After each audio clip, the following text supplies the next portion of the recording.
Hello, hi students. Good morning and welcome to Chemistry Concept.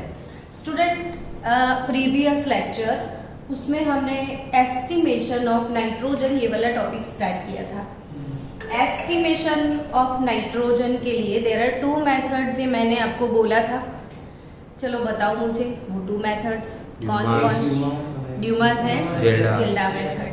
So students, last lecture में हमने कौन सा method सीखा था? Dumas method. आपको परफेक्ट याद है कि थोड़ा रिवीजन अभी बता दूं? फॉर्मूला परसेंटेज ऑफ नाइट्रोजन, हमारा लास्ट गोल जो था वो था फॉर्मूला. ठीक है, तो by Dumas method percentage of nitrogen कैसे कैलकुलेट करना था? तो फास्ट ये आप शॉर्ट ट्रिक बोल रहे हो, V ओवर 8W. कोई बात नहीं, वो शॉर्ट तो याद हो गया आपको, V ओवर 8W. चलो next, estimation of nitrogen by Kjeldahl method. Which method? Kjeldahl method. मैं बार बार रोज ये चीज बोलती हूँ कि ये कॉम्पिटिटिव वालों का कैसा टॉपिक है? फेवरेट. आप प्रीवियस ईयर लेक्चर में देखोगे स्टूडेंट्स, प्रीवियस ईयर पेपर्स में, तो आपको हर एक पेपर में इसके क्वेश्चंस मिलेंगे. इसके मीन्स नाइट्रोजन एस्टिमेशन का या तो ड्यूमास का क्वेश्चन होता है या फिर जिल्डा का, दोनों में से एक पक्का होता ही है. तो इसका मतलब तो ये हुआ कि आपको बहुत अच्छे से प्रिपेयर करना पड़ेगा. तो चलो स्टार्ट करते हैं. Estimation of nitrogen by which method? Kjeldahl method. आपको फिगर से तो बहुत कुछ समझ में आ रहा है, नहीं? ये वाले फ्लास्क को क्या बोलते हैं पता है? जिल्डा फ्लास्क. ये फ्लास्क को क्या बोलते हैं हम? जिल्डा फ्लास्क. तो जिल्डा फ्लास्क क्या होता है? तो जिसका ये गर्दन एकदम लंबा होता है, ये बहुत लंबा होता है ये पोर्शन जिल्डा फ्लास्क का.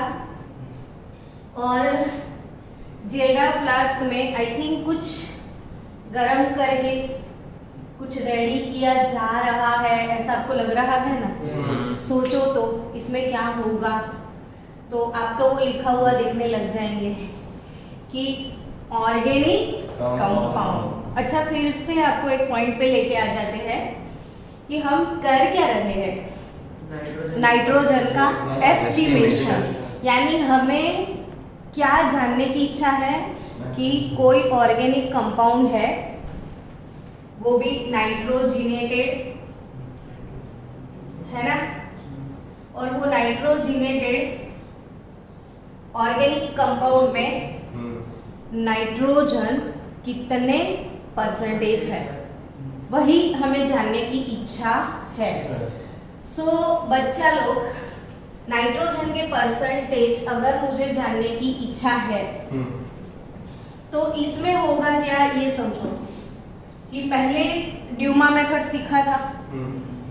ड्यूमा में जो भी नाइट्रोजन था वो कौन से फॉर्म में मिला था वो याद रखना है. जैसे सबसे पहले मैंने आपको लिबिक सिखाया था ना, तो लिबिक मेथड में कार्बन जो है CO2 के फॉर्म में मिला था, हाइड्रोजन H2O के फॉर्म में मिलता है. वैसे नाइट्रोजन ड्यूमा में नाइट्रोजन गैस की फॉर्म में मिलता है. ये हमें पता होना चाहिए मेन, कि ड्यूमा मेथड है तो हम नाइट्रोजन का एस्टिमेशन कर रहे हैं, तो वो नाइट्रोजन किस फॉर्म में अवेलेबल है वो बताओ मुझे. कौन से फॉर्म में अवेलेबल है? नाइट्रोजन गैस के फॉर्म. कौन से फॉर्म में अवेलेबल है? नाइट्रोजन. लेकिन जिल्डा मेथड में नाइट्रोजन गैस के फॉर्म में नहीं है. पहले ये मेथड में क्या किया जाता है, कौन से इक्वेशन है, डजंट मैटर फॉर अस. हमें बेसिक चीजें इसमें से उठानी है हमारे बॉर्डनेट जी के लिए. तो बेसिक चीजें हमें ये माइंडसेट होना चाहिए कि नाइट्रोजनेटेड कंपाउंड है, तो इसको पहले ले लिया है जिल्डा फ्लास्क में, लिखा ही है ऑर्गेनिक कंपाउंड. अब आप देख रहे हो क्या है? Concentrated H2SO4. उसके वजह से इसका बॉइलिंग पॉइंट बढ़ेगा सल्फ्यूरिक एसिड का। तो ये जो भी ऑर्गेनिक कंपाउंड है वो इजीली अंदर डिसॉल्व हो जाएगा।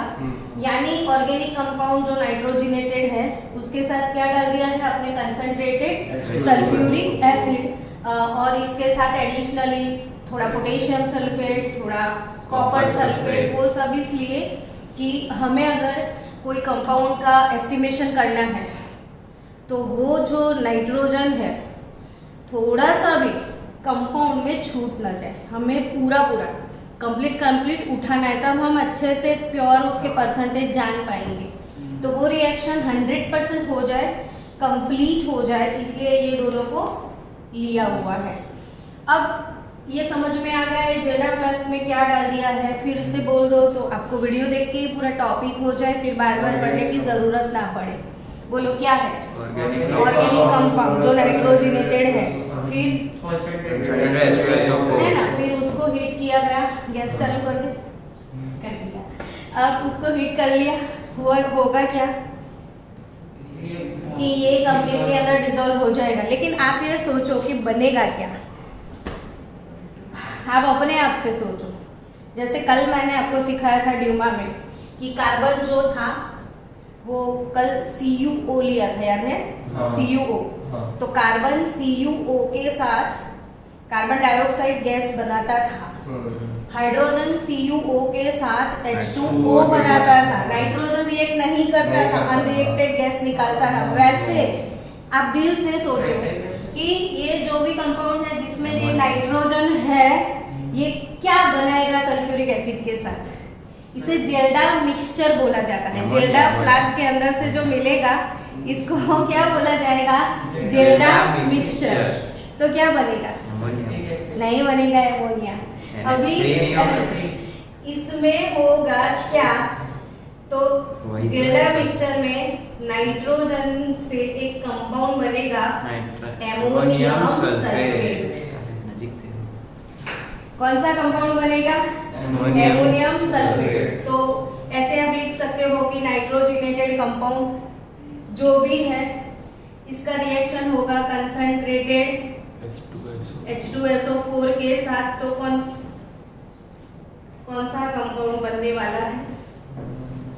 एमोनियम सल्फेट, जिसे बोला जाएगा जेल्डा मिक्सचर। क्या बोलने वाले हो आप? Zelda mixture. यानी मन से मेथड समझ में आया कि नाइट्रोजिनेटेड कंपाउंड उठाया, सल्फ्यूरिक एसिड डाल दिया, गैस को ऑन किया और हमें क्या मिल गया? Ammonium sulphate. अब इस एमोनियम सल्फेट को देखो यहाँ से निकाला जाएगा, ऐसा लग रहा है ना, और इसके अंदर डाल दिया जाएगा। तो ये जो जेल्डा मिक्सचर है आपका, ये इधर आ गया, इधर भी उसको हीटिंग तो देना ही है। आपको क्या लगता है इसमें क्या ऐड किया गया होगा? तो एमोनियम सल्फेट के साथ इसमें ऐड होता है NaOH। क्या ऐड होता है? NaOH। अब एमोनियम सल्फेट में कॉस्टिक सोडा डाल दिया गया है, NH4 twice SO4, ठीक है। और हमने क्या ऐड किया? NaOH। आप खुद सोचो, आपको क्या लगता है कि क्या बनेगा? Na2SO4। क्या बनेगा? Na2SO4। रट्टा मारने की कहीं जरूरत ही नहीं है कोई इक्वेशन में, खुद से ही पता चलेगा कि बनेगा क्या। तो Na2SO4। अब क्या बचेगा? तो एमोनियम हाइड्रोक्साइड बचेगा। लेकिन हमें तो गैस निकालनी है ना, तो एमोनियम हाइड्रोक्साइड डीकंपोज हो ही जाएगा, गर्म हो रहा है, तो बनेगा अमोनिया गैस। अब सोचो क्या बचा? H2O। तो इसमें से NH3 गैस निकला ना, 2 मोल, तो ये 8 है, ये 6 यूटिलाइज हुए, तो बचे 2 हाइड्रोजन। तो क्या बनेगा बोलो? और ये 2OH, तो 2 मोल्स ऑफ H2O। डन, काम हो गया आपका। तो ये क्या बन रहा है? Ammonia gas. और कब से मैं ये तो बोल रही हूँ कि इसमें नाइट्रोजन जो है वो किसमें कन्वर्ट होगा? अमोनिया गैस में।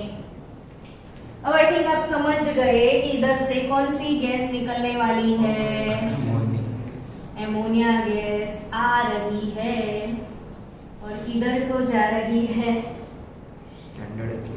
तो ये जो अमोनिया गैस है, अब वो अमोनिया है, गैस निकलेगी तो गैस का वॉल्यूम कितना होगा, ये क्वेश्चन होगा। क्वेश्चन क्या होगा, अमोनिया का वॉल्यूम कितना है। कल ड्यूमा पढ़े थे ना, इसमें नाइट्रोजन का वॉल्यूम कैसे पता चला था, कौन बोलेगा आप में से? स्कीफ नाइट्रोमीटर यूज किया गया था। क्या यूज किया गया था? स्कीफ नाइट्रोमीटर। और उसमें ही मेजर हो ही जाता था कि इतना ml मिला है। फिर वो एक्सपेरिमेंटल कंडीशन पे जो ml था उसको हमने STPA ट्रांसफर किया था। आया समझ में? तो अमोनिया गैस जो भी है, इधर कैसे, इधर तो नाइट्रोमीटर है नहीं, तो अब इसका वॉल्यूम कैसे निकालेंगे? तो बहुत मेहनत करनी पड़ेगी आपको इसके वॉल्यूम के लिए। अब सबसे ज्यादा मेहनत स्टार्ट्स नाउ। अब मेहनत क्या होने वाला है, तो अमोनिया है क्या, उसका नेचर कौन बता सकता है आप में से? एमोनिया गैस तो है, मैंने फिजिकल स्टेट नहीं पूछा, मैंने नेचर पूछा। तो नेचर की बात आती है तो वो एसिड है कि बेस है कि सॉल्ट है, क्या है? बेस है। अमोनिया क्या है? बेस। अरे बच्चों, अमोनिया में हमेशा याद रखो नाइट्रोजन के ऊपर लोन पेयर होता है, और जिसके ऊपर लोन पेयर होगा वो तो लोन पेयर किसी को गिफ्ट करेगा, और जो गिफ्ट करता है वो लुईस बेस होता है। अब बेस टू बेस है, ऐसा प्रूव कैसे करते हैं? बेस टू बेस है, ऐसा प्रूव कैसे करते हैं? एसिड डाल के। बेस में क्या डाल दो? एसिड। होगा क्या? न्यूट्रलाइजेशन होगा। क्या होगा? न्यूट्रलाइजेशन। तो ऑब्वियसली ये लोग इसका जो वॉल्यूम है वो न्यूट्रलाइजेशन प्रोसेस से एस्टिमेट करने वाले हैं। तो आपको ये अमोनिया गैस जो आ रहा है उसको इधर कोई फ्लास्क के अंदर लिया है और फ्लास्क के अंदर इसको एब्जॉर्ब किया जाता है। इधर कौन सा प्रोसेस होगा? न्यूट्रलाइजेशन। हाँ, अगर समझ में? सामने दुश्मन बैठा है, दुश्मन का नाम क्या है? यानी वो एसिड है, आने वाला कौन है? बेस। ऐसा बोलो, एसिड के सामने कौन आने वाला है? बेस। और पक्का फ्रेंडशिप जमती है एसिड की किसके साथ? बेस के साथ। अब इधर कुछ लिखा है कि volume of non standard H2SO4। अब नॉन स्टैंडर्ड का मतलब क्या निकालोगे?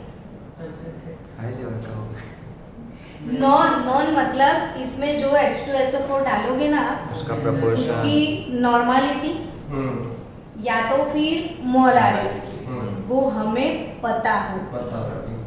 हम जानते होंगे कि मैंने इधर x नॉर्मल यानी 1 नॉर्मल या 2 नॉर्मल या 2 मोलर व्हाटएवर, मोलारिटी या नॉर्मलिटी, तो दोनों को हम जानते हैं, तभी बोला है नॉन स्टैंडर्ड H2SO4। तो इसमें आपको समझना है कि VML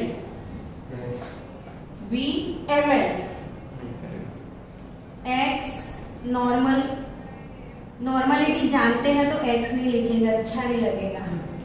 तो VML और मोलर लिखो या नॉर्मल लिखो व्हाटएवर, तो VML something molar H2SO4, non होगा ये मोलारिटी। तो ये सल्फ्यूरिक एसिड ले लिया। अब एकदम अच्छे से सोचोगे तो कभी प्रॉब्लम नहीं आएगी। अच्छे से सोचना मतलब क्या, ये लिया सल्फ्यूरिक एसिड और कितना एमोनिया प्रोड्यूस हुआ है क्या वो आप जानते हो? नहीं। तो वही तो पता करना है ना आपको। तो अगर मुझे पता है कि 20 ml अमोनिया है तो मुझे तो पता चल जाएगा ना कि 20 ml अमोनिया के लिए मुझे कितना एसिड डालना है, या हाँ और ना? हाँ।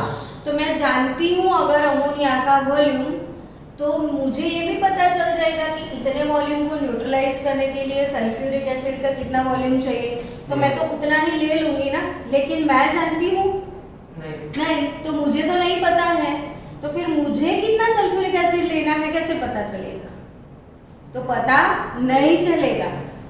तो यानी मुझे यहाँ पे कितना भी ले लेना है। अब बात को समझना कि इधर मैंने ले लिया जो पता नहीं है, रैंडमली लिया है, तो इसमें जितना भी अमोनिया अंदर जाएगा उसके हिसाब से अंदर का सल्फ्यूरिक एसिड न्यूट्रलाइज हो जाएगा। यस और नो? लेकिन क्या पूरा न्यूट्रलाइज हो जाएगा? नहीं ना। कभी ऐसा होता है ना कि 10 ml 0.1 नॉर्मल HCl है, अगर मुझे इसको न्यूट्रलाइज करना है तो 10 ml 0.1 नॉर्मल NaOH चलेगा या नहीं चलेगा? क्या लगता है आपको? चलेगा। कैसे पता चलेगा वो देखो। मान लो इसका ml नहीं पता है, तो आप वो नॉर्मलिटी इक्वेशन यूज कर सकते हो। NaB is equal to NbVb। आई बात समझ में? अब नॉर्मलिटी ऑफ एसिड क्या है? 0.1 नॉर्मल। वॉल्यूम ऑफ एसिड क्या है? 10 ml। इसके न्यूट्रलाइजेशन के लिए इसका कितना वॉल्यूम चाहिए? आई डोंट नो, तो वॉल्यूम Vb। इसका नॉर्मलिटी कितना है? 0.1। तो उसके हिसाब से आपको बेस का वॉल्यूम मिल गया। यानी ये चीज आप समझ गए कि 10 ml 0.1 नॉर्मल HCl को न्यूट्रलाइज करने के लिए कितना ml इतना नॉर्मल बेस लगेगा, तो इसका ये ml मुझे ये वाले इक्वेशन से पता चल जाएगा। हाँ या ना? तो अगर मुझे एमोनिया का नॉर्मलिटी पता होता, इसका वॉल्यूम पता होता, तो मुझे कितना सल्फ्यूरिक एसिड चाहिए वो तो मैं निकाल लेती ना। बट मुझे तो पता ही नहीं है कि वो कितना है, तो मैं क्या करूंगी? इधर रैंडमली अप्रोक्सीमेटली सल्फ्यूरिक एसिड डाल दूंगी। अब इधर आप समझ रहे हो कि 10 ml 0.1 नॉर्मल HCl को न्यूट्रलाइज करने के लिए इसका 10 ml कंप्लीटली यूज हो गया है। यानी ये जितना एमोनिया होगा उसका कंप्लीटली न्यूट्रलाइज करने के लिए इसमें से सल्फ्यूरिक एसिड यूज हो जाएगा, लेकिन पूरा तो यूज होगा नहीं, तो फिर इसमें थोड़ा सल्फ्यूरिक एसिड बचेगा ना। तो जितना एमोनिया आया अंदर, ये किस में एब्जॉर्ब कर लिया आपने? सल्फ्यूरिक एसिड में। वो कितना ml लिया था? VmL लिया था। उसकी मोलारिटी मुझे पता थी, उसमें मैंने क्या एब्जॉर्ब कर लिया? अमोनिया। न्यूट्रलाइज हो गया। लेकिन अब समझो दिल से कि अंदर अभी भी सल्फ्यूरिक एसिड होगा। लेफ्ट आउट H2SO4 या unused volume of sulphuric acid. समझ रहे हो क्या? इधर होगा left out. Hello, where are you? इधर क्या होगा? लेफ्ट आउट H2SO4 और अनयूज्ड H2SO4। अब वो कैसे पता चलेगा? देखो, मान लो कि मैंने इसमें 200 ml सल्फ्यूरिक एसिड लिया था। बात को समझ रहे हो? इसमें मैंने कितना लिया था? 200 ml लिया था। मान लो 150 ml इसको यूज करने में चला गया, है ना? तो बचेगा कितना? 50 ml। समझ में आया? लेकिन इधर क्या है कि कितना यूज हो गया वो कैसे पता चलेगा? तो हमने VmL डाला है। अब जो यूज हो गया वो तो यूज हो गया, तो कितना यूज हो गया वो कैसे कैलकुलेट करना है? तो कितना अनरिएक्टेड है वो निकालना पड़ेगा। समझ में आया? समझ में आया कि मैंने कितना लिया है? 200 ml अब इसमें 200 ml लेने के बाद थोड़ी देर के बाद अंदर का जो भी सल्फ्यूरिक एसिड है वो न्यूट्रलाइज हो चुका है, तो थोड़ा बच जाएगा, लेफ्ट आउट है, अनयूज्ड है, उसका वॉल्यूम मुझे निकालना है।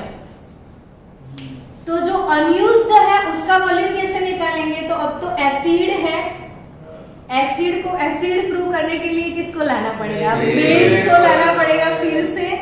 तो अनयूज्ड सल्फ्यूरिक एसिड को कि अनयूज्ड वॉल्यूम कितना है वो निकालने के लिए आपको अब लेना पड़ेगा, फिर से इसमें बेस डालना पड़ेगा।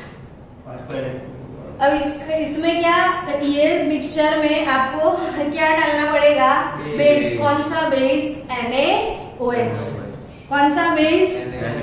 तो उससे अनरिएक्टेड वॉल्यूम पता चल जाएगा। मान लो अनरिएक्टेड वॉल्यूम 50 ml आया, तो पहले कितना लिया था? 200 ml। अनरिएक्टेड कितना आया? तो यूज्ड कितना हुआ? 150 ml। और उसके हिसाब से कितना ml और मतलब अमोनिया है वो मिलेगा, और फिर उसके ऊपर से आपको नाइट्रोजन के परसेंटेज मिलेंगे। तो चलो अब वो कैलकुलेशन की तरफ जाते हैं, तो सब आप करना पड़ेगा। चलो स्टूडेंट, जेल्डा मेथड पढ़ने के बाद अब आपको क्या सीखना है? तो कैलकुलेशंस, ठीक है। अब कैलकुलेशंस के लिए बच्चों लास्ट में मान लो कि आपको क्या निकालना है? Percentage of nitrogen. तो कैसे निकलेगा परसेंटेज ऑफ नाइट्रोजन? तो mass of nitrogen upon mass of organic compound W into 100। तो आपका टारगेट होगा कि अब मास ऑफ नाइट्रोजन निकाला कैसे जाए। आया समझ में? तो बिकॉज कि मास ऑफ ऑर्गेनिक कंपाउंड W तो आपके पास है, आपके पास क्या नहीं है? मास ऑफ नाइट्रोजन, और वही निकालना है। तो मास ऑफ नाइट्रोजन निकालने के लिए कितना मेहनत है वो देखो। पहले आपको एक बात मैं बोल दूं कि बच्चों वो जो फ्लास्क था, वो फ्लास्क में आपने क्या लिया था?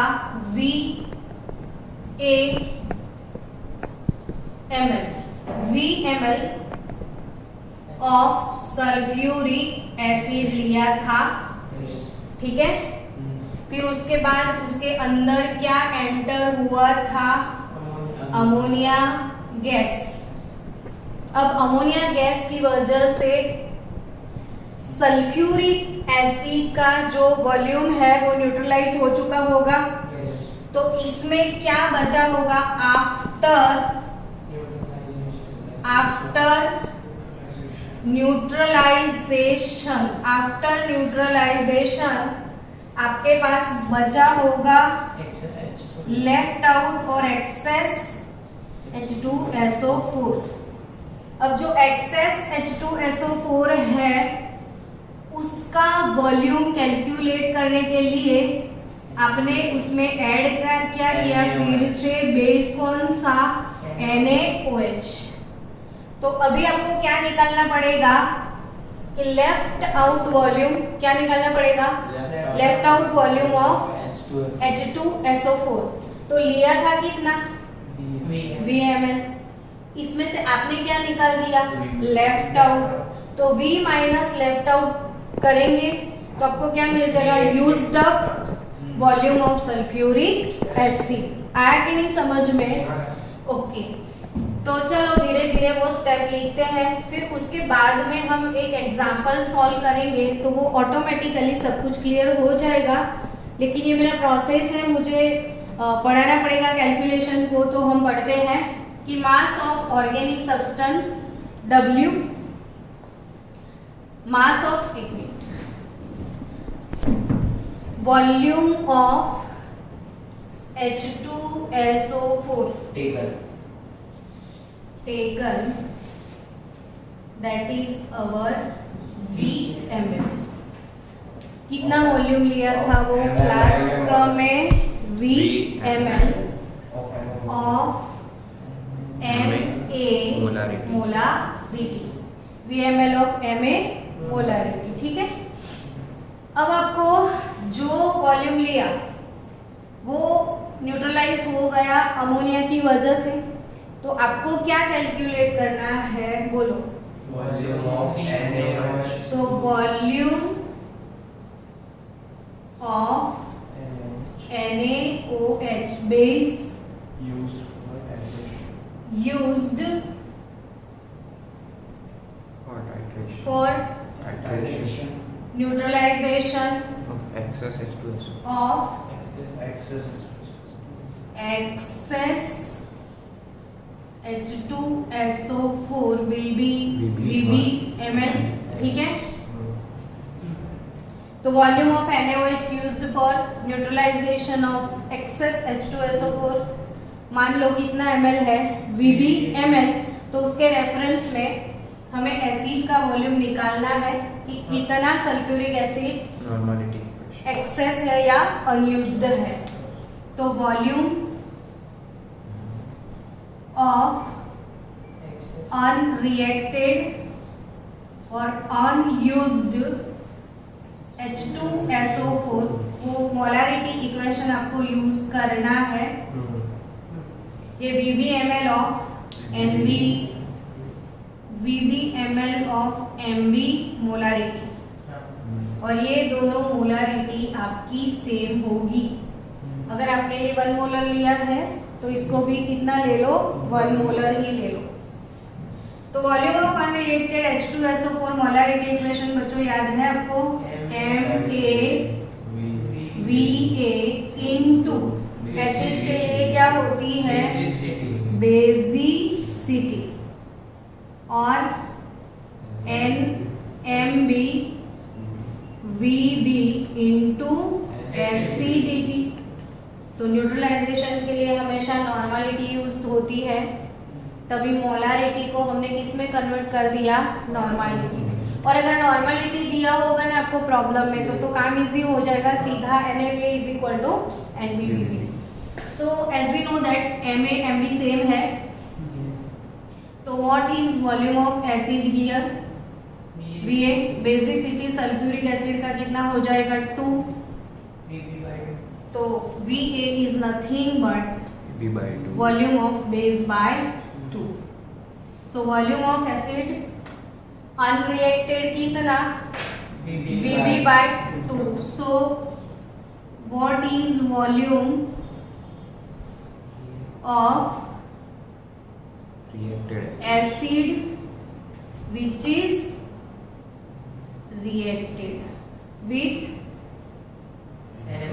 ammonia, तो वो कितना होगा, V माइनस Vb बाय 2, क्योंकि लिया कितना था आपने, VmL। अनरिएक्टेड कितना था, Vb बाय 2 जितना, तो बचा कितना, मतलब जितना रिएक्ट हो गया वो कितना, V minus Vb by 2। Now as we know that कि 1 mole of H2SO4 neutralize 2 moles of ammonia, because कि सल्फ्यूरिक एसिड का बेसिसिटी 2 है, तो ऑब्वियसली इसके 1 मोल के लिए बेस के 2 मोल चाहिए।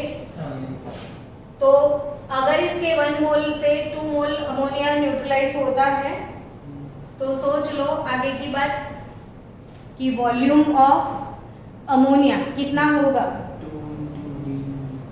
बोलो। तो 1 मोल ऑफ H2SO4, तो अभी हमारे पास कितना वॉल्यूम आया है, V minus Vb by 2 ml of H2SO4 neutralised 2 into V minus Vb by 2 ml of ammonia. ठीक है, होल में नहीं है, तो ये मोल इतना है तो ml भी इतना जाएगा। ठीक है, मतलब इसका इक्विवेलेंट मोल बताया आपको मैंने, Vb/2। तो V minus Vb by 2 ml of ammonia, यानी हमारे पास अल्टीमेटली अब अमोनिया का टोटल क्या निकल गया, वॉल्यूम। वॉल्यूम। अब हम मोलारिटी का फॉर्मूला यूज कर ले, E by MV. तो मोलारिटी का फॉर्मूला क्या है, 1000 G बाय MV। वो 1000 इसलिए कि वॉल्यूम हमारा ml में है। और तो लीटर में चाहिए। तो हमें क्या निकालना है, मास ऑफ अमोनिया। क्या निकालना है, मास ऑफ अमोनिया निकलेगा, क्योंकि ये वॉल्यूम अमोनिया का निकला। तो अमोनिया का मास निकलेगा m, यानी क्या, मोलारिटी। तो मोलारिटी तो नहीं पता है ना, जो एसिड की है वही है। फिर ये m क्या है, molar mass. Molar mass. 70 ammonia का कितना, 70 ग्राम पर मोल। वॉल्यूम। तो ये रहा कितना, 2 V माइनस VB बाय 2 जितना अपॉन 1000। अपॉन 1000। तो ये क्या हुआ, मास ऑफ अमोनिया। क्या मिला आपको, मास ऑफ अमोनिया। अब मास ऑफ अमोनिया से किसका मास निकालना पड़ेगा, नाइट्रोजन। तो नाइट्रोजन का। तो 17 ग्राम अमोनिया 14 ग्राम। कंटेन्स 14 ग्राम नाइट्रोजन, ठीक है। तो 17 ग्राम अमोनिया में 14 ग्राम नाइट्रोजन है, इतने में कितना? है ना। Yes. तो हमारे पास m into 70 into 2 V minus VB by 2 फिर अपॉन 1000 ग्राम अमोनिया है, तो कितना ग्राम नाइट्रोजन होगा। VB by 2। तो ये वही बार बार हो जाता है। चलो, तो क्या आंसर आएगा आपका, 14 into m into 17। Direct 17 cut कर लो, तो 14 इंटू m इंटू क्या रहेगा, 2 V minus VB by 2 by 2 upon 1000। Upon 1000। तो 14 इंटू दिस अपॉन दिस, तो इतना ग्राम क्या है आपका, नाइट्रोजन। तो अब इधर कुछ परसेंटेज का फॉर्मूला लिखते हैं, फिर जेल्डा का प्रॉब्लम भी सॉल्व करना है अभी आपको। So, students, बताओ परसेंटेज ऑफ नाइट्रोजन क्या है, तो मास ऑफ नाइट्रोजन यानी 14 इंटू m, यानी मोलारिटी ऑफ एसिड हो गई ना ये। फिर क्या रहेगा, 2 V minus इंटू V minus VB by 2 VB by 2 V minus VB by 2 upon क्या, 1000 W into mass of organic compound W into 100 into 100। 2 0 cut. अब इसको छोटा सा क्यूट वाला फॉर्मूला बना दे हम लोग, तो वो क्यूट वाले फॉर्मूला में इसको कन्वर्ट करते हैं। 2.8 तो ये तो गया, ये भी गया, बचा क्या, 14/10। तो आई थिंक 1.4 बोल सकते हो आप, है ना। अब इंटू 2 करने की जरूरत नहीं, ये मोलारिटी इंटू 2 है ना सल्फ्यूरिक एसिड का। N मोलारिटी इंटू क्या लिया है, 2। Ultimately it's a molarity of acid. तो मोलारिटी ऑफ एसिड इंटू 2, तो हो गई Normality. इसकी नॉर्मालिटी, जो भी सल्फ्यूरिक एसिड रहेगा उसकी नॉर्मालिटी। ये क्या है, यूज्ड अप वॉल्यूम है ना, कि लेफ्ट आउट वॉल्यूम है, ध्यान से देखो। reacted used तो ये V minus VB2 reacted volume, यानी सीधा भी लिख दे अभी, अपॉन क्या, 1.4 VN बाय W। हो गया सीधा शॉर्टकट। तो आपको ड्यूमा के लिए क्या याद रखा था, V बाय 8W। और जिल्डा के लिए क्या याद रखोगे, 1.4 NV या 1.4 VN ओवर W। इसमें N क्या रहेगा, पक्का याद रखना, नॉर्मालिटी ऑफ H2SO4। और ये V है वॉल्यूम ऑफ यूज्ड H2SO4। और W कंपाउंड का mass of an organic compound. तो ये पूरा कैलकुलेशन आपको याद नहीं करना है।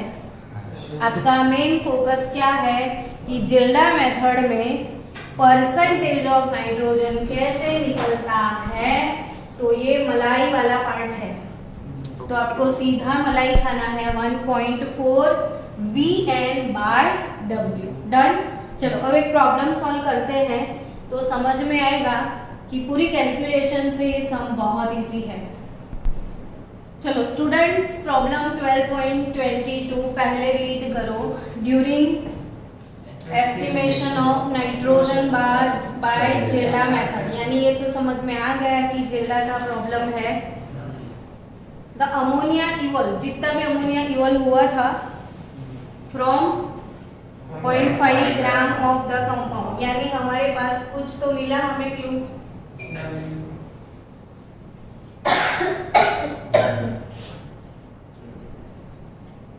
क्या है हमारे पास?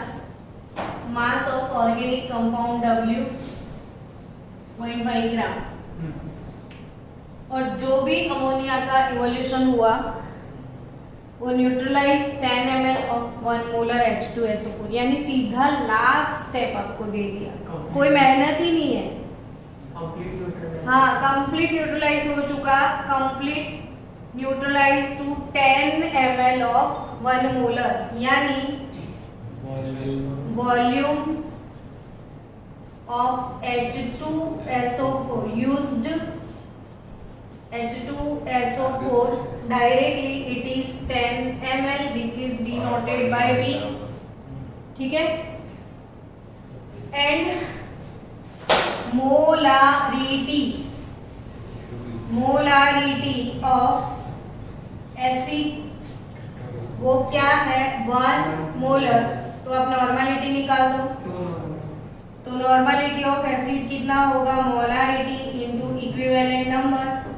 मोलारिटी 1, सल्फ्यूरिक एसिड का बेसिसिटी 2, तो ये 2 नॉर्मल हो गया। Then find out the percentage of nitrogen. तो क्यूट वाला फॉर्मूला जो लास्ट में सीखा था, 1.4 VN/W। कुछ था सब में? कुछ था नहीं। तो बेटर है ना सीधा आप फॉर्मूला सीखो। तो 1.4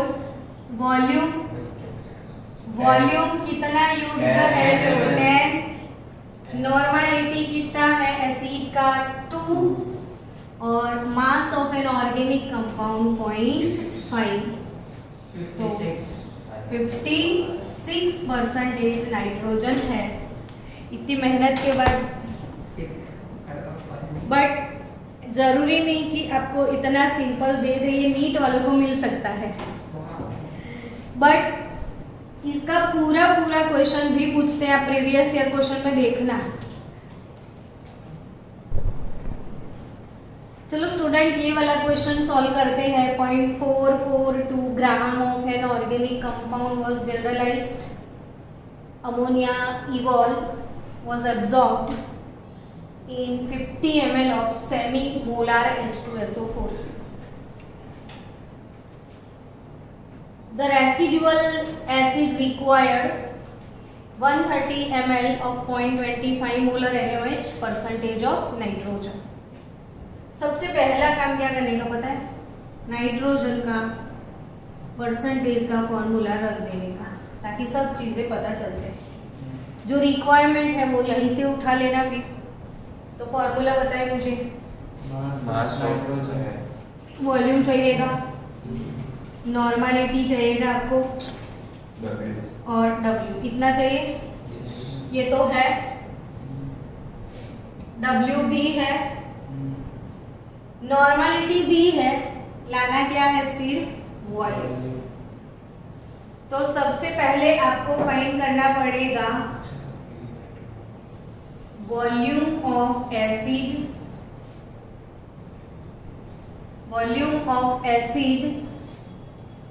H2SO4 which is taken। कितना वॉल्यूम लिया है वो बोला है, देखो 50 ml semi molar 50 ml। Semi molar का मतलब पता है आपको, सेमी यानी हाफ, तो n/2 यानी 0.5 मोलर। 1 मोलर का हाफ क्या होगा? 0.5 मोलर। तो volume of acid 50 ml 0.5 molar H2SO4 लिया है, ठीक है। उसको न्यूट्रलाइज किया गया, अनरिएक्टेड जो है उसको 130 ml 0.1 मोलर NaOH से रिएक्ट किया गया। तो सीधा फॉर्मूला डाल दो, MaVa इंटू 2 MbVb इंटू 1। ये क्या समझे आप? Molarity of acid, volume of acid into basicity, क्योंकि इसमें हमेशा नॉर्मलिटी ही लेनी पड़ती है।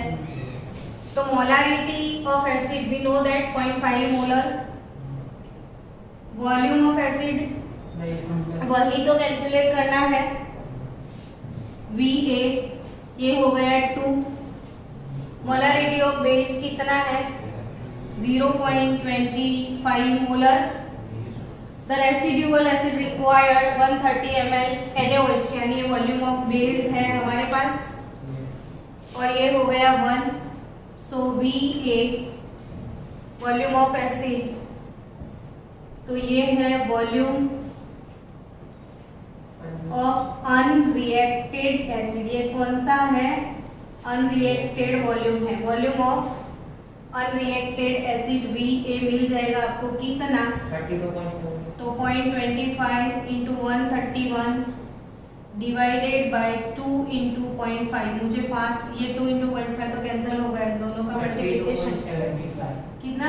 32.75। ml, ठीक है। ये समझ में आया? क्योंकि आपको न्यूट्रलाइजेशन के जो जो रिक्वायरमेंट ही सब दिया हुआ है, आपको ये वॉल्यूम यूज नहीं करना है, यही निकालना है। तो volume of H2SO4 used for neutralization is 50 ml जो दिया था, माइनस लेफ्ट आउट 32.75। तो यूज्ड अप वॉल्यूम कितना मिला? 17.25 ml मिल गया। बस आपको ये सिर्फ फॉर्मूला में इनपुट करना है। मैं इधर इनपुट करूं, percentage of nitrogen 1.4, volume 17.25, normality निकाल दो। तो नॉर्मलिटी क्या होता है? Molarity into equivalent factor. तो मोलारिटी हाफ इंटू ई, तो 1 नॉर्मल हो जाएगा upon mass of organic compound 0.4422। तो चलो 54.61%।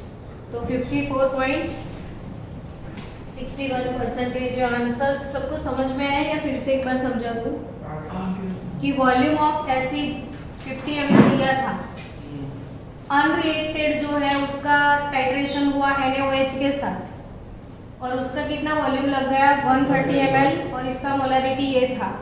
तो ये मोलारिटी इक्वेशन यूज करके आपको क्या निकालना है? Volume of unreacted acid. लिया था 50 ml, ये है अनरिएक्टेड, तो बचा कितना?